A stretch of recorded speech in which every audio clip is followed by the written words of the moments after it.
The Time Out for Mental Health podcast is where we speak to sports figures about their experience with mental health issues related to depression, masculinity, and suicide. These sensitive topics are often swept under the rug. As detailed in my new book, You Don't Have to Swallow Your Gun. Simple book for men about depression, masculinity, and suicide.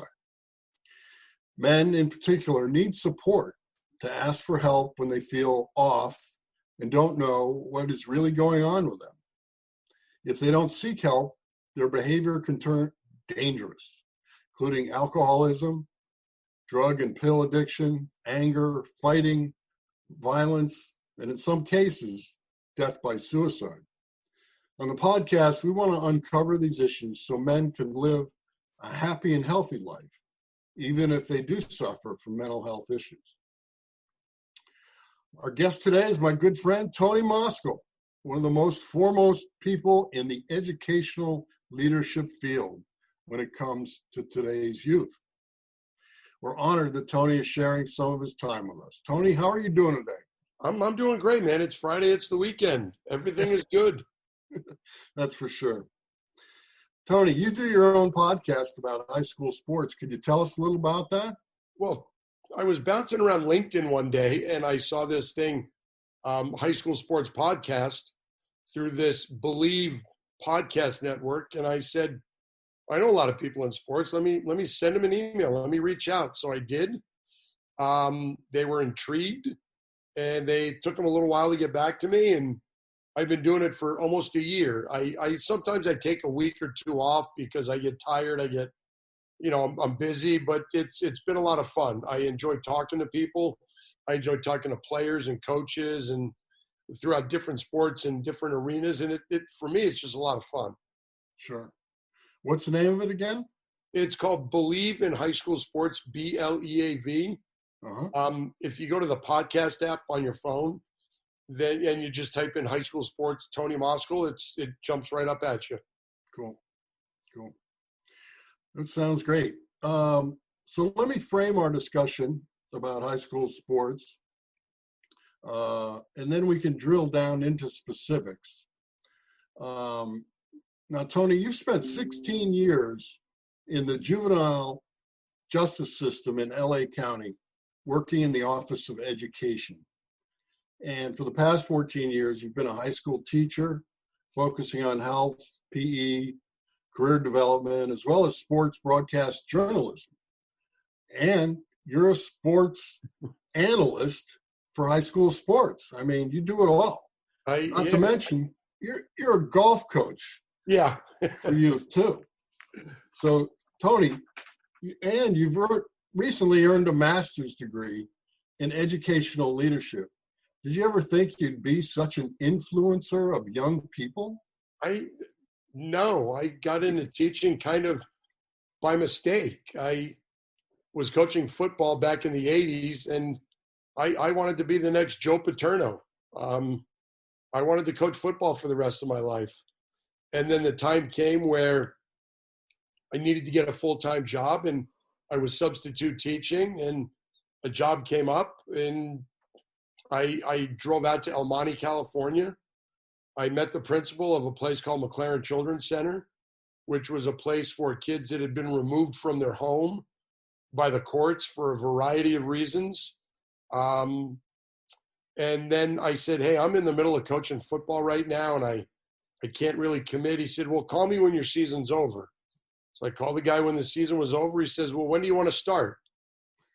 So I started that following Monday. After we played a game on Friday, I started teaching there. And then I spent, bounced around to Juvenile Halls, probation camps. And 16 years later, believe it or not, I got kind of tired of it. And then I transferred up into the area that I'm in now. All right. Well, we're gonna get to that a little deeper in a minute, but not many people have reached the heights that you have in your profession. So what's inside of you? What drives you to such a high level of excellence as far as educational leadership is concerned? Well, I don't know if it's excellence. I try to go out every day and have fun with kids.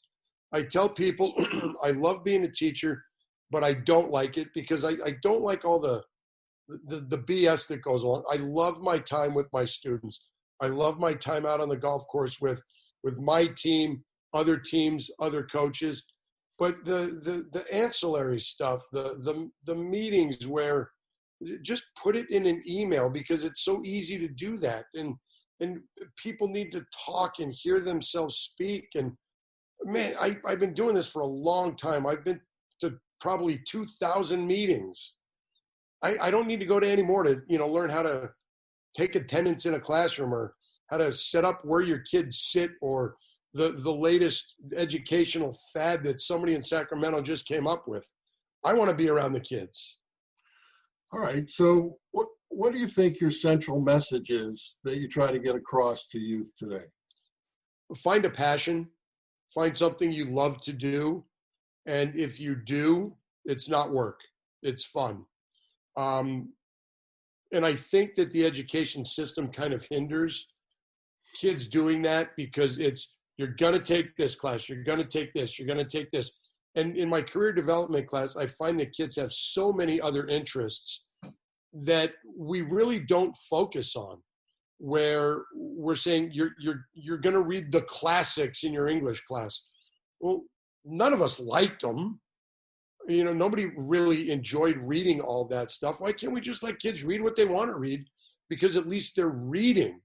But find something you love to do and then allow the school to help you find where you could take advantage of that passion and make a living out of it. Cool. So then your gratification comes from being with the kids, having fun. Oh, yeah. Yeah. And then hearing from them years later. Working in the county, I never really heard from kids unless they got rearrested and came back to us. But now I'm in touch with kids that graduated 10 years ago that are doing phenomenal things. We text, we chat on Twitter via social media. Sometimes they come over to my house. And it's, for me, that's the fun part. I see what they're doing in college. They're graduating, they're moving on in their life. And for me, it's great to keep in touch with those kids, which is what I didn't have in the juvenile justice system. All right. In that juvenile justice system, can you give us like a blow-by-blow description of what that experience was like? You show up and what happens? Well, it was different at each place. When I was at the probation camp or the juvenile hall, they bring the kids to your class. The kids are all assigned a class. And the frustrating thing was that you could have kids in a classroom that were from 7th grade age all the way up to 12th grade age. And you could have kids academically that could not read and write. And then you had kids that had tested out above the 12th grade level. So how do I design an educational program for, 18 kids at 18 different levels in 18 different areas that, was pretty difficult to do. And maybe some kids didn't need the subject I was teaching. I would do credit checks for kids. I'd backtrack and call their high schools and get their transcripts sent and say, hey, Johnny, you've got, 10 credits of this when you only need 5. So I would then talk to the school counselor and say, while he or she is in my class, can we give them this other subject? But it was difficult to teach like I do now, where you teach one thing and then they come back tomorrow and you kind of, build on what you're teaching. When I was at McLaren back in the late 80s, I could have 10 kids in my classroom on Monday. Those 10 kids could be gone on Tuesday with 10 new kids on Wednesday. So it was kind of fly by the seat of your pants. So tell me about those kids. Why were they there? What's their story?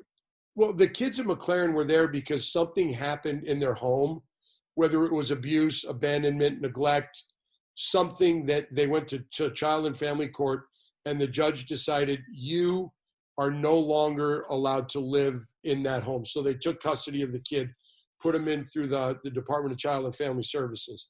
So we were kind of like not a holding tank, but a place where kids, then they would get interviewed for placements, for group homes, for foster places and stuff like that.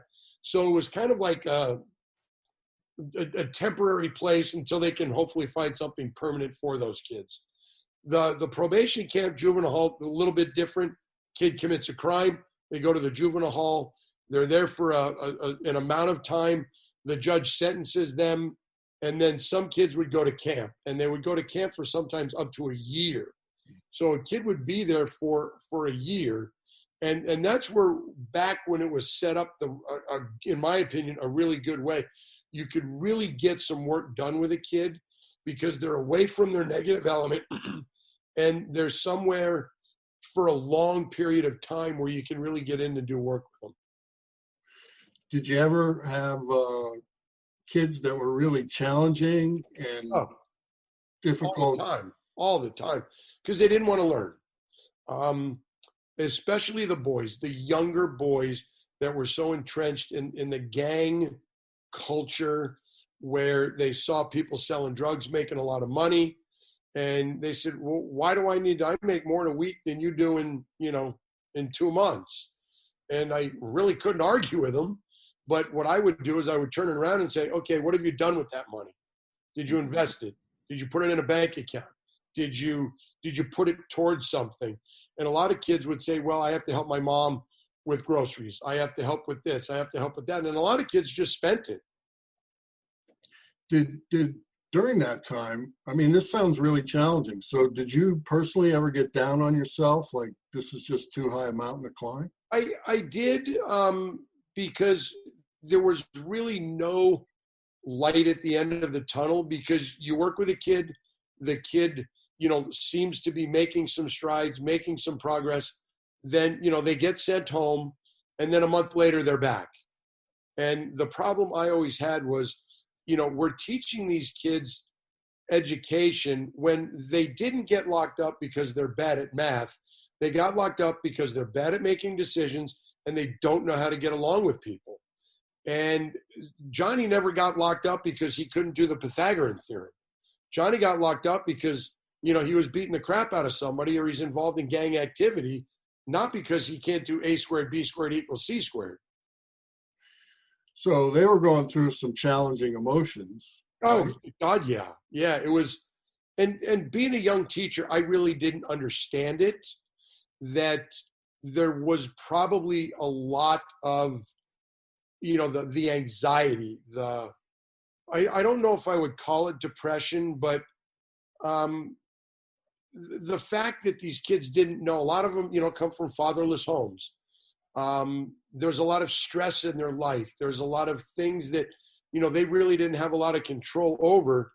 And I didn't really know how to deal with it because I was young. And I thought, being the disciplinarian, sit down, shut up and do your work was the way to go. And lo and behold, it really wasn't. And we did a program. I went to my principal, who's the best principal I've ever had, took a group of us out to Camp David Gonzalez one day. And we did this program. It was through Project Adventure. And it was experiential education where kids go out and they learn by doing. And you put them in a group and you start at the very beginning. And you learn their names. And, I'm not the teacher. I'm Tony. I'm not Mr. Moskal. And it helped me see everything in a different light.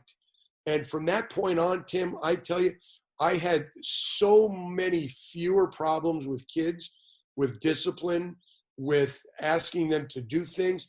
They would come into my classroom. I would let them call me by my first name, which really upset a lot of people, but I didn't care. They said, well, they have to call you sir. And it was a boot camp where the kids wore fatigues and combat boots. And then they have to salute you. And I said, well, no, they don't, because technically I'm not a military officer. And if I want them to call me by my first name and it works for me, who are you to tell me, what works in my classroom? Because I'm getting results with the kids. And for me, that's all that really mattered. That's a great position you took. I really like that. Did you know if kids were addicted to drugs when they were in your class? Well, another story, I went to a meeting and It was about this woman was a pharmacist, and she was a consultant for the county, and she wrote a book about drugs that taught us how to teach kids about drugs and alcohol in a much different way. Because kids would say, oh, well, my grandmother's been smoking for 70 years and she doesn't have cancer. Or, my friend smokes weed and he gets all A's. And I didn't know how to deal with that. So she helped us deal with that. And then after teaching that, I had so many kids come up to me and say, hey, Tony, I've learned so much. I want to quit. I want to stop. What do I do? And this was at the beginning of the internet. I found a program at Mission College to become a certified drug and alcohol counselor. Oh, wow. So I enrolled, I took it, I got the certification, and I learned a lot about how to deal with kids and counsel. And sometimes class would just be, throw the books. We're not even going to use the books today. Let's just talk. Yeah. And that upset a lot of people because you're supposed to have a lesson plan. No, I'm supposed to have a people plan. And the kids got more out of that than, doing long division. So you were really the source for them. If they were into drugs or risky behavior, they saw you as a source that could really support them and help them. Kind of a resource, but somebody that learned a lot about it and was able to kind of help them and guide them. Now, the one thing I didn't have control over is when they left us, well, where do they go back? They go back to the same environment that got them in trouble in the first place because we didn't do anything to support them, and neither did the court system. So it's kind of like, the wolf bites the sheep. You bring the sheep in, you fix the sheep up, and then you throw it back out to a pack of wolves. Well, what do you think is going to happen? Did you think any of them were like suicidal, really down on their life? And when I first started at the Juvenile Hall, I would get my roll book, and the kids were all coded. So if there was a kid that was 187, well, number one, he was wearing orange, or she, and that meant they were in for murder. SI meant self-injurious. K meant that there was another person in there. You had to keep them away from each other. So, kids would, but we didn't know a lot about mental health back then. You thought these kids are suicidal, and you'd see, scars on their wrists and stuff. And, you'd try to talk to them about it. And then especially with girls, there was a lot of, the physical abuse, the uncle doing the bad things or the wrong things, and the rape and all of that. And kids just feel devalued. And we were not really set up to really effectively counsel these kids. Even if we did, they go right back to the environment that got them in trouble in the first place, or got them, in that situation to have those feelings in the first place. Right. Well, that experience sounds really interesting, and it sounds heavy at the same time.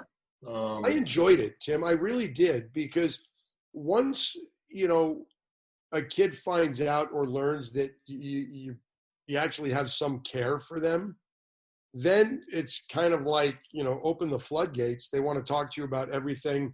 And for me, that was fun but I had to open up myself a little bit as well. I remember being at the camp, my wife, who we had just started having children, and I had pictures of my kids up, and, and it was all in all girls camp, and they were very interested. Oh, your kids are so cute. Your kids are so cute. And oh, I have a kid too, Miss Tony. And oh, really? How old are you? I'm 14.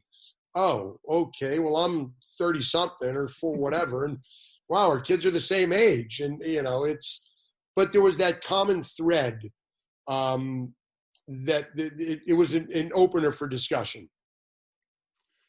All right. So let's say you come home after a full day.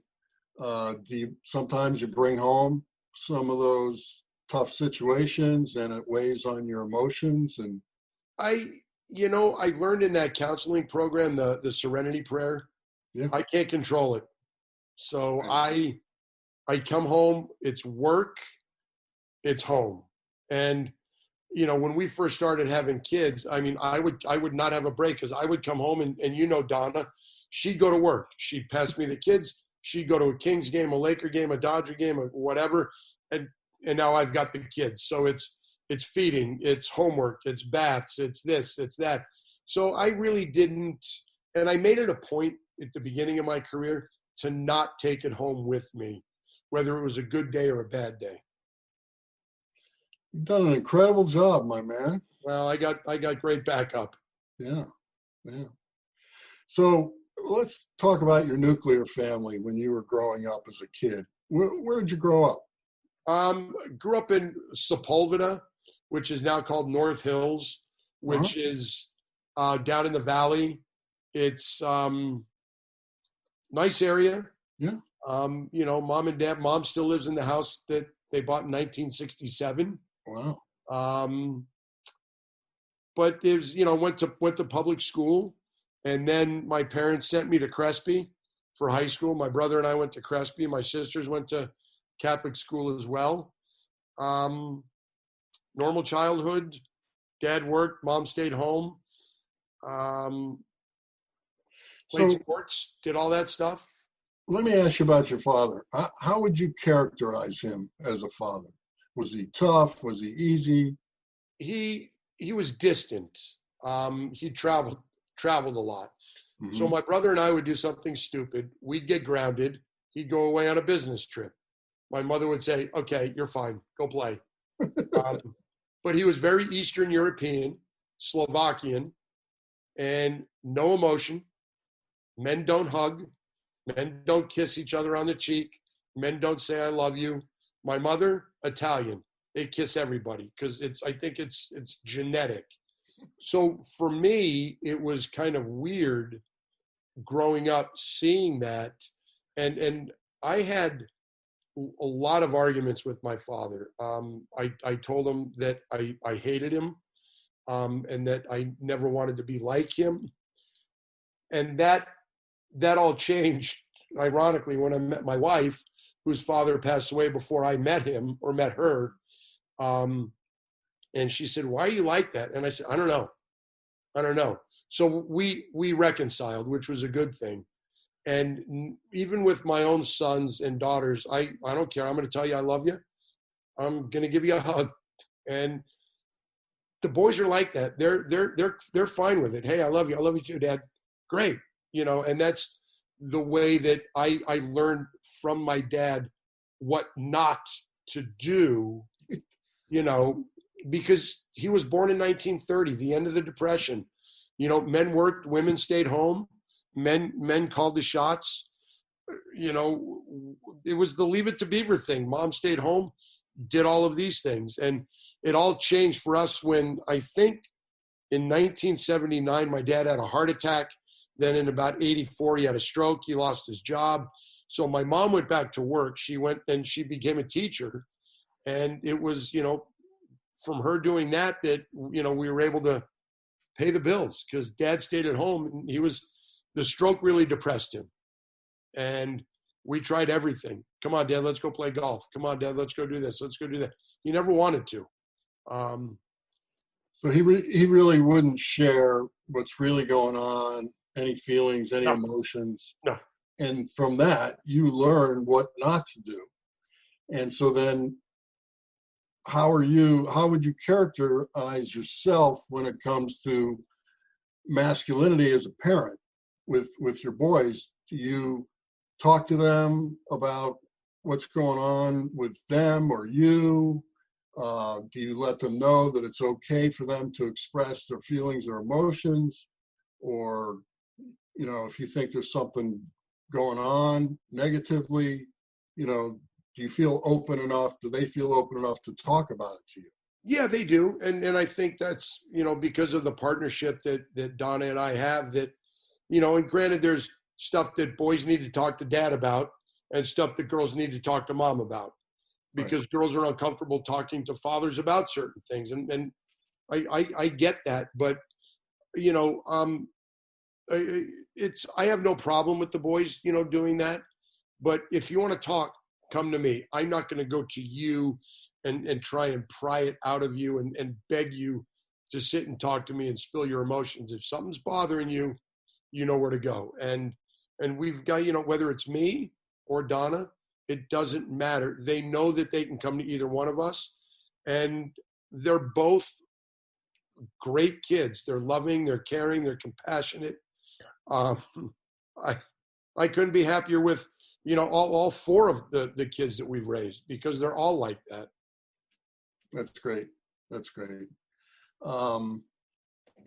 That's something that I touch on in my book, because, you know, if these feelings and emotions, you know, if they can't be expressed, then they hold it inside. It turns into depression or anxiety or some kind of mental health issue. And that's when the risky behavior comes out, with the drugs or alcohol or running around late at night with girls, whatever it is. So that's great. I mean, have your boys done any of that, or is it pretty well taken care of because of your communication? Not that I know of. Well, that's an honest answer. They were, I'll start with Kendall. She was afraid of it in high school. So she never, you know, I'm not going to do it. No. Brendan, maybe a little bit, but not really. Brianna, never. Derek is now a sophomore in college, and, you know, he talks about the drinking games they play, but we were always upfront with him. Hey, if you're going to do it, call, because guess what? We did it. Let's be smart about this. Let's not be stupid. But when Brendan was in high school, he said, I'm an athlete. I'm not putting that into my body. Great. You know, now he's 24. He comes home and he's like, Dad, let's have a drink together. Oh, when did you get that old? Aren't you 9 still? But it's, you know, I think if you're open and honest with kids, and I told them about some of my soirees with alcohol and the stupidity that I partook in. And I said, you know, let's learn from it, learn from the stupidity, the dumb things that I did.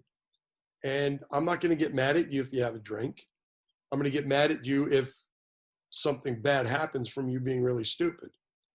And we've, to my knowledge, you know, they're all not, they don't do it unless we have, you know, wine with dinner. Okay, who wants a glass of wine? I do. Okay, here, let's have a glass of wine. Okay, so that sounds really healthy. Yeah, it's fun because it's always been, but I'm Italian. Remember, Italians, you start drinking red wine at birth. And I always, and Donna's the same way, you know, but we always told our kids, I mean, I think we're the only family where we live with the driver's license law that said, you're not driving any of your friends until you've had a license for a year. And we were really strict with that. And we were on the same page about just about everything as far as disciplining the kids.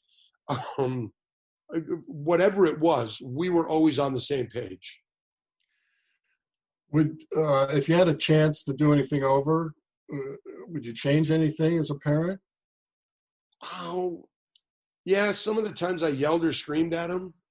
Some of the times I yelled and screamed at a sporting event. Because I look at those parents now and I call them whack jobs. Maybe that was me. Yes, but I can't really pinpoint to anything, because when you look at your children now and you think, oh, wow, maybe we should have done this, or maybe we should have done that, or maybe I should have let them play this sport or join this club or whatever. I can honestly say that I am so blessed with the wife that I have, and with the 4 kids that I have, what they've turned out to be. And maybe I would change my career to make a little bit more money, but, you know, I enjoy it. I enjoy the broadcasting that I do. I don't know. Maybe I wouldn't have held on to my minivan for so long. Okay, so let me ask you, through your experience, how would you describe healthy masculinity? I think it's a balance. I think you've got to, I honestly think that men do have a role in society and women have a role. And I don't mean that by men go out and work, women stay home and cook and clean. We are wired differently. Boys want to play with guns and trucks and blow things up, and girls want to do other things. But that doesn't mean there can't be any crossover. Both my daughters were phenomenal athletes. Well, your wife was a phenomenal athlete. Yeah, she was a lot better than me. I didn't want you to bring that up, though. I think masculinity, I don't know if there's a definition for it. I think it's more just be yourself and understand what you are and who you are. And like in a marriage, where do you fit? Sometimes I'm the disciplinarian. Sometimes Donna's the disciplinarian. Sometimes she's the shoulder to cry on. Sometimes I am. Hey, Dad, Mom said this. She doesn't. Mom, Dad said this. The whole stereotypical be a man. I think we've also got to look at culture as well. That different cultures look at it differently. Where in some cultures the man is the dominator and the woman is very subservient. And I can't do anything to change that culture. All I can do is, explain to kids at school, yeah, I do the dishes. I sweep the floor. I do this. I do this. When I was single, I had to do my own laundry. I didn't bring it home for my mother to do. And they would say, well, that's women's work. No, it's not. It's work that needs to be done. I think that term is it's one of those things that I kind of wish would go away. Just let people be who they are. Well, again, I drilled down on this in my book. Unfortunately, men today, it's about, I can outdrink you and I got more money than you and I got a slicker car and I got more women than you. And they do that and they really are masking any feelings or emotions that they have. And they perceive if they do share those emotions with anybody, that they have an issue, that they're going to be perceived, as not manly. And that's when shit happens, unfortunately. Yeah. And I think if we look at who the kids' role models are, the rap stars with the vulgar, awful music that throw the money around, the athletes with everything. And Charles Barkley said it perfect years ago. I'm not a role model. I'm a basketball player. But society tells these kids that money, power, and fame are important. And what do they go after? They go after money, power, and fame. And if they don't get it, then they feel less of a person, I think. What we need to start teaching kids, I think, is who are you? How do you become the best you? And you know what? Tim, I know guys from high school that are multi-hundred millionaires. I'm a multi-hundredaire, but I'm happy.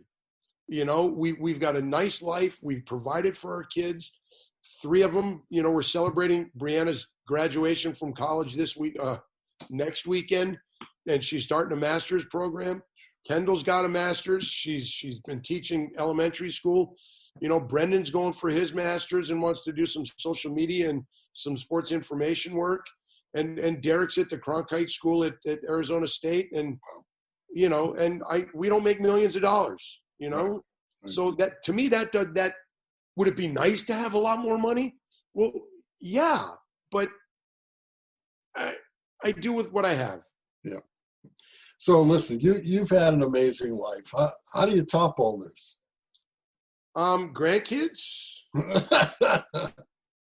I don't know. I keep going, day by day, and I thank my lucky stars and I count my blessings that the path of me and my wife crossed.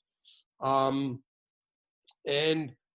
I don't know. I'm waiting. I think I can retire within 5, 6, 7 years, and I want to travel. Every man's dream is to go to every baseball stadium in the country. I'm lucky enough where my wife says, when do we leave? So, that's, I would love to do stuff like that. but yeah, being a grandparent down the road, that's going to be fun because I can give the kid back and go, here, go, he's yours or she's yours. Well, that's great.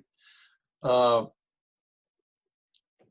just, your story is quite awesome, and you're a self-made man of courage and bravery and giving to your community, and a true role model for our world today. We're honored to have you on the podcast today, and I just want to see if there's any final thing you want to share with us. Oh, well, I mean, you and we've talked, and I'm glad we've reconnected because you were the first person I met on mine and Donna's first date. We went to a Kings Blackhawks preseason hockey game, and then we went into the Forum Club, and you were in there with your big Laker championship ring. And I said to Donna, she ordered a rum and pineapple, I remember. And I said, who's that guy? She said, oh, that's Tim Krass. He's one of the, bigwigs at Prime Ticket. Wow, that ring he's got. And all the people that I've met throughout the years, it's just been phenomenal. And I'm glad that you and I reconnected. I can't wait till that book's done. I want to read it.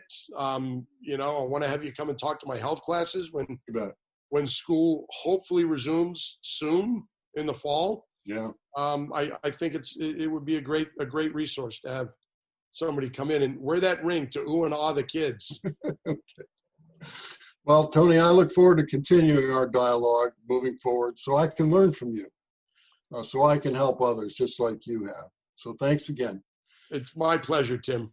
Listeners, please look out for the Time Out for Mental Health podcast where you get your podcasts, and keep your eyes out for my new book, You Don't Have to Swallow Your Gun, a simple book for men about depression, masculinity, and suicide.